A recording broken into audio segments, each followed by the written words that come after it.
Hi friends, welcome to SRS piano Telugu channel. Hamsadhwani రాగం. నేను ఈ రాగాన్ని ఆల్మోస్ట్ మీ అందరికీ నా ముందు వీడియోలో దాదాపుగా అన్ని శృతుల్లో నేను ప్లే చేసి చూపించాను. ఇప్పుడు ఈ రాగంలో ఉన్నటువంటి శుక్లాంబరధరం విష్ణు అనే ఒక గణపతి గీతాన్ని ఒకటి శృతిలో ఎలా ప్లే చేస్తారు అనేది మీ అందరికీ నేను చూపిస్తాను. ముందుగా ఒకటి శృతిలో హంసధ్వని రాగం, వాటి స్వరస్థానాలు మీకు చెప్తాను. అందరూ కీబోర్డ్ చూడండి.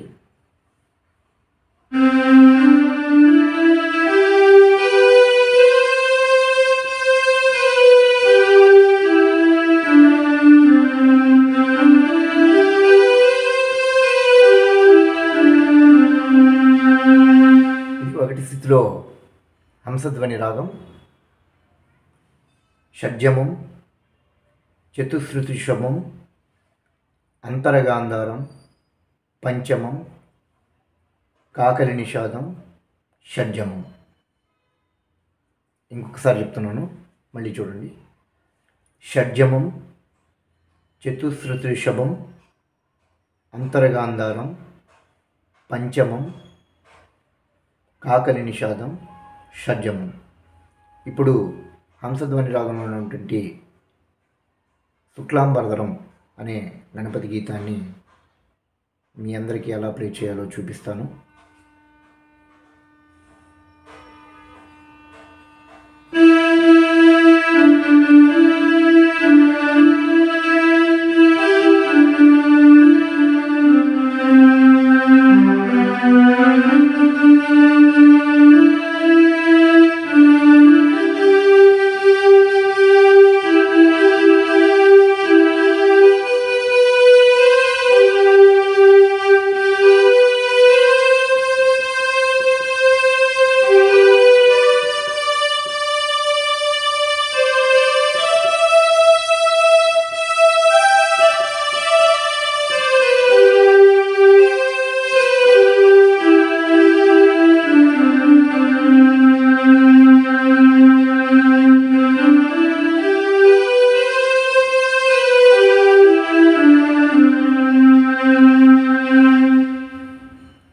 ఇలా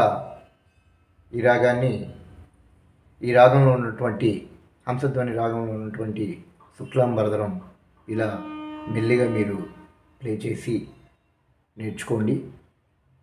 ఇంకొకసారి స్లోగా ఎలా ప్లే చేస్తారో ఒకసారి మీ అందరికీ చూపిస్తాను.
ఓకే ఫ్రెండ్స్, ఇలా ఈ హంసధ్వని రాగంలో ఉన్నటువంటి శుక్లాంబరధరం అనే గీతాన్ని మీ అందరికీ స్లోగా చెప్పి మీ అందరూ నేర్చుకోవాలనే ఉద్దేశంతో నేను ఈ వీడియో చేశాను.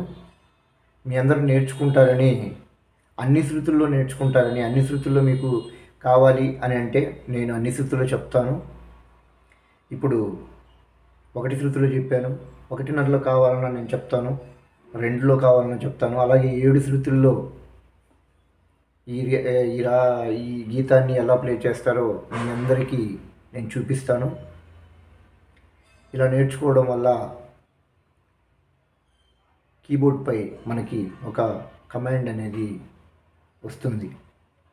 కీబోర్డ్పై కమాండ్ రావడం వల్ల ఏంటంటే మనం ఏ పాటైనా కానీ చాలా ఏ రాగాన్నైనా కానీ చాలా సులువుగా ప్లే చేయగలం.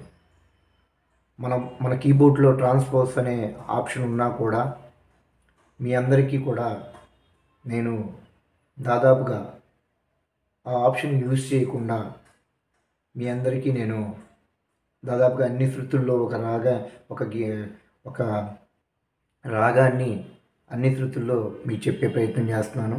అలాగే ఆ శృతిలో ఉన్న ఆ రాగంలో ఉన్న పాటను కూడా అన్ని శృతుల్లో మీకు ప్లే చేసి చూపించడానికి నేను ఎప్పుడు వీడియోస్ చేస్తూ ఉన్నాను.